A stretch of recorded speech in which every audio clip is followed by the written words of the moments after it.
All right, to all those engaged couples out there, we are going to talk about rehearsal dinners today. And I know that Sharon, that's one of her favorite topics, but there's a lot of stuff that I don't know.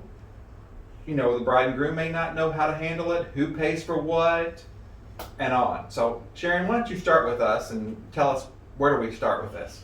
I'm excited for this episode because honestly, I get asked every wedding I plan about the rehearsal dinner. Traditionally, the parents of the groom host the rehearsal dinner.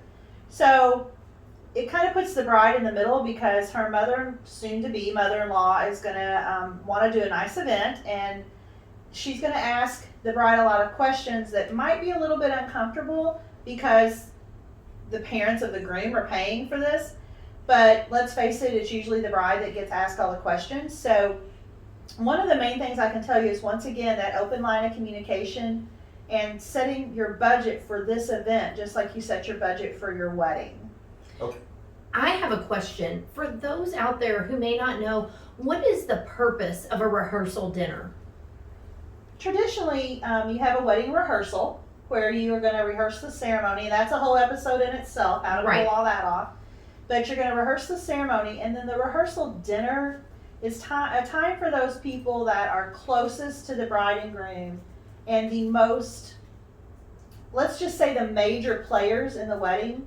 Their bridal party, their siblings, their parents, their grandparents, to get together and just kind of celebrate the wedding festivities and celebrate the couple.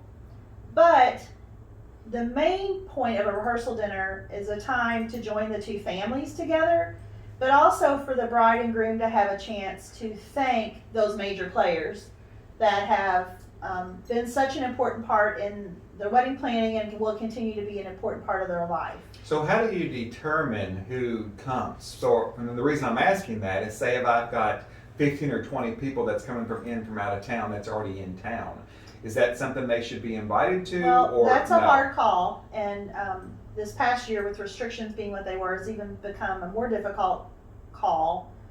But what I usually tell couples, it used to be that you invited all your out-of-town guests to the rehearsal dinner. That can get to be almost as expensive as the catering for a wedding. So what I normally tell my couple to do is, again, just those major players. Bridal party, we usually do let the bridal party have a significant other, their spouse or a date. Your parents, your grandparents, siblings, you might even go out to like aunts and uncles, go out that far. But, if you invite everybody who's coming from out of town, depending on the situation, that can really add up. So we usually try to keep it a little more condensed. That's really great information, because I'm sure you'll get into some things just like with a wedding reception. How do you really nail down that list? I know that's a big topic for people, and the restrictions have really, I don't want to say helped with that, but when you're only allotted so many people, you can really fine tune who those are. I would think the rehearsal dinner is easier to nail down than your wedding reception. It is, because it's usually a much smaller event. I don't mean that doesn't make it stressful, because you're still making a decision based on who can come and who can't. The stress usually nowadays is between what used to be the rule and what is now the rule, because a lot of older people, parents, grandparents, feel like those out-of-town guests should definitely be invited. But a lot of today's couples, especially those that have planned through COVID, will tell you that they don't feel that that's necessary, that just because, their dad's friend who traveled from out of state, that they should be at the rehearsal dinner. They want to keep that more intimate and with those people they're closest to. The way I like to get around that is when you send out your wedding invitations, you go through that guest list, and on that guest list you mark who you would want to come to your rehearsal dinner. You create a separate little card, a separate little invitation. You can do that at Staples or Office Depot. You don't have to spend a lot of money to order anything. But that's your invitation to the rehearsal dinner. tells you where it's located, and you know whether or not you're bringing a +1. Put that in the wedding invitation. So if you just say only bridal party and close family and friends are invited, you're going to have somebody show up that thinks they're invited that wasn't. So I do recommend an actual rehearsal dinner invitation so that it's clear who's invited and who isn't. It's clear, there's no questions, and they got Correct. an invitation. Yeah. When it comes to, I know traditionally, like you said earlier, that the groom's father or mother pays for that. Do you still see that a lot? I've heard a lot of people say, well, maybe the couple takes on that responsibility themselves. I mean, I know a lot of trends are changing. Is that still something you're seeing, as the groom's mother and father takes care of all that? Yes, most of the time. There are as many different financial situations as there are couples getting married. So every story is different and every family has to do what's comfortable for them. Traditionally, and when I, took my classes, I was taught that the responsibilities of the groom's family are the rehearsal dinner, the alcohol at the reception, and the flowers for the girls. I think that's so interesting. But that's just tradition. That's not set in stone. Sure, no, but what I was going to say is all of that's interesting that you said, but I love how Sharon said it, because there's so many different people are in different financial states, just as if there is number of weddings. And I think the way she said that is, just because something is, this is how it's normally done, you can write your own story and however that plays out And for you. rather than, I've had families that were struggling to pay for the rehearsal dinner, but I've also had the opposite problem where I have 2 boys, so I was always the mother of a groom. I've never got to be the mother of a bride. And sometimes the mother of the groom feels like this is her only time to shine. This is her only event that she gets to plan. And sometimes you have to kind of make sure that you're not competing with the wedding. Because Interesting point. there's a much smaller amount of people, so you can afford to spend more per person. So you have to be really walk that line, because you want it to be a really nice event, but you don't want it to compete with the wedding. Are you seeing that you have most of your rehearsal dinners in restaurants or different bars, or even having it at home in the backyard? Oh my gosh, I've done all of those. And there's nothing wrong with any of them, right? No. One of the nicest rehearsal dinners I ever was part of was actually in someone's backyard. It was a beautiful backyard. They rented tables. They had gorgeous florals. Like, it was really, really nice. They had it catered. Traditionally, I hate to use that word, most of the time I'm in a nice restaurant for the rehearsal dinner, just because it's easy. The catering, your food's right there, and most restaurants have private rooms. Here where we're located, we're in Louisville, Kentucky. Bourbon's a huge thing. I do a lot of rehearsal dinners at distilleries and have the food catered in.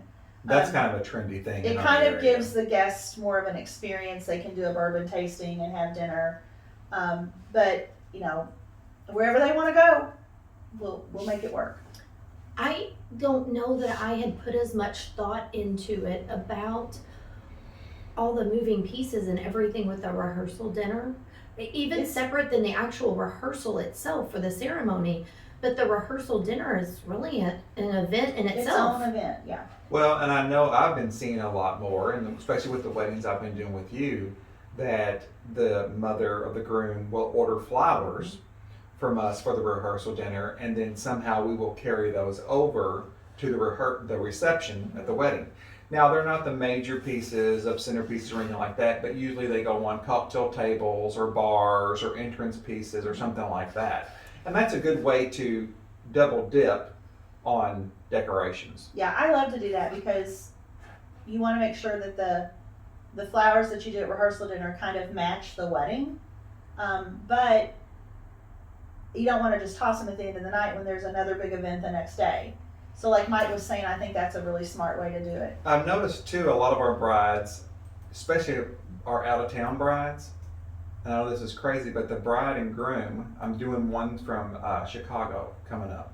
And all their party and everybody is coming in the week before. I know this is strange, and they're spending the whole week in Louisville, and they're doing different, going to Churchill Downs for a Right. day. They're going to the zoo for a day, and they're doing all these different activities. Are you seeing more of that the rehearsal is the week before than the night before?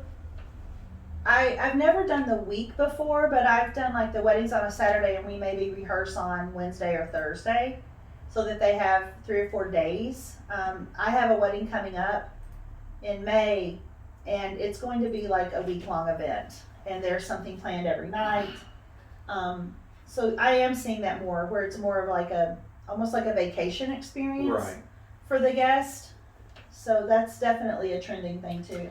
Well, I think with the younger generation too, and we've had brides on here that has told us and showed us different things that they do, but the brides and grooms nowadays are doing things so different. They're out of the box things. Out of the box, and I absolutely love it. I mean, It's very unique It's unique to them. and different, yes. My and it fits favorite- And you're not going to go somewhere else and see it. And what you're going to Right. say is it fits them. It fits who It's they almost are. like a theme for them. They pick a theme Their and own they theme. run through it. Right. My favorite rehearsal dinner that I've ever done, I had a couple that got married the last week of October, and they had a very formal, very traditional wedding day, wedding ceremony, married in the church, black tuxes, very traditional.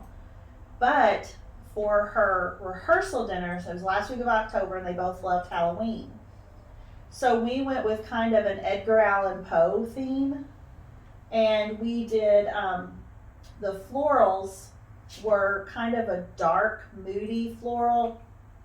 We did like black magic roses, the really, really dark, like blood red. She knows her flowers. I only Kristina. know a couple. I think she had a good teacher. We did a lot of black feathers. They had those pictures that change when you look at the picture from something nice to something scary. We hung those all over the venue. The florals had like a black raven setting in them or a hand coming out, of these beautiful flower arrangements. And everything was kind of dark and moody, candle lit. And then they asked, so their guests all came to the rehearsal and we rehearsed in normal rehearsal clothes, dress clothes. But then everybody went back to the hotel. The rehearsal dinner was at the hotel and they changed into a costume. So everybody had a costume on. We played moody, scary music, more of a Halloween mixy music. And I loved it. It was so much fun and something I did, you don't get to do all the time. So it was a super fun wedding. I think that you can take a rehearsal dinner and like Mike said, come up with a theme and just make it your own. And I have a question. For those out there who might not be familiar, could we maybe just go through like from the beginning to the end? What normally goes on in what order at a rehearsal dinner? Can you touch on a little bit? Now I know some of them are unique and have some things Sure. that others don't, but just kind of a baseline for people that may not know at all what goes that's on. a great question. So the way I kind of do a rehearsal dinner is, all your guests come from rehearsal. So you want to make sure that you choose a venue that is close to where you're getting married. Especially if you have a lot of out of town people, because you don't want to have to worry about them driving or provide transportation. So we get to the rehearsal dinner, everyone is seated. Usually the parents of the groom will speak because the parents of the bride traditionally speak at a wedding reception. So once again, this is their night to shine. They will usually thank everyone for coming, thank everyone for the love and support of the couple, and then welcome the bride into their family. Then usually you serve dinner, and then after dinner, usually the bride and groom say a little something and thank their parents and thank their bridal party. And traditionally, gifts are given out to the parents and to the bridal party, and that's done at the rehearsal dinner. So I usually will do that at this time, and everybody opens their gifts. And then I'm not a huge fan of a groom's cake at a wedding. They never get cut and they don't get noticed. So I like to make my groom's cake all about the groom, something he's really into, and I like to serve that as my dessert at the rehearsal dinner. it saves a little That's money. a good idea. That's a It really saves That's a a little real good money, idea. and the cake gets its focus. And that's honestly about it. I mean, and then it's just a nice time for the bridal party to mingle, and if they don't know each other, it's a little nice way for them to get to know each other before the wedding. Well, sometimes too, when it comes to family, introducing or meeting other parts of the family of opposite Right. sides, I think that's a good time to do that. Yeah, it's just I usually get to go. I'm really lucky. I usually get invited, and it's just a fun night. Like, it's a relaxing, you know the next day is going to be a long day and not stressful, but you're going to have something to do every minute. So I really enjoy rehearsals. That was going to be my next question. Is normally rehearsal dinners always the night before the actual wedding day itself? It honestly depends on the availability of the venue where you're getting married. So Because it's normally right after the rehearsal. say you're getting married on a Saturday, well, if that venue has a Friday wedding, you can't go in there and rehearse. You may have to do it on Thursday. Sometimes I'll do it on Thursday. You have to do it on Thursday. I even have done twice now, where my venue wasn't available, but the couple really wanted that day before rehearsal because a lot of their bridal party couldn't come in until, say, Friday before a Saturday wedding. I've done a rehearsal brunch. So the venue let us rehearse in the morning the day before, and then you go off to a nice brunch versus a supper. That's a really good point. I didn't even I like think that about idea. Yeah. something And different. Actually, the brides both have really liked it because it gave them the rest of the day to be free and, rest and go get their nails done, whatever they wanted to do before the wedding. I think that's great.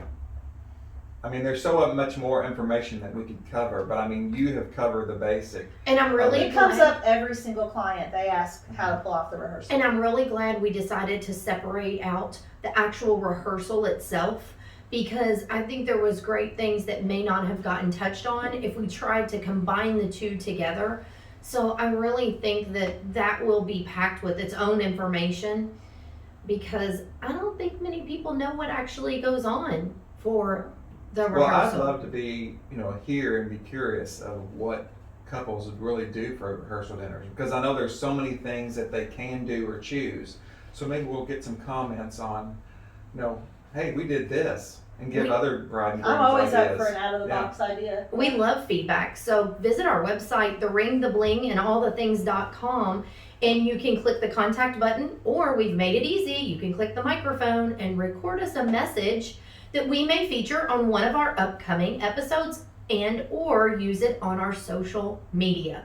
Thank you all so much for listening. We love bringing you tips and information to help with your wedding planning. So we hope you've enjoyed it, and don't forget, connect with us and make sure you check out the video of this recording on our YouTube channel. Until next time, take care.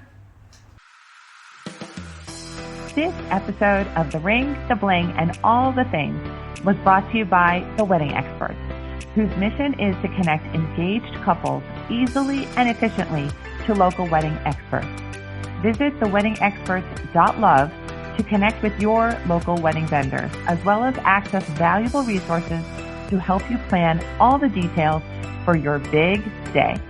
If you are a wedding professional, there are affordable and effective advertising opportunities available to you by visiting theweddingexperts.love/advertise.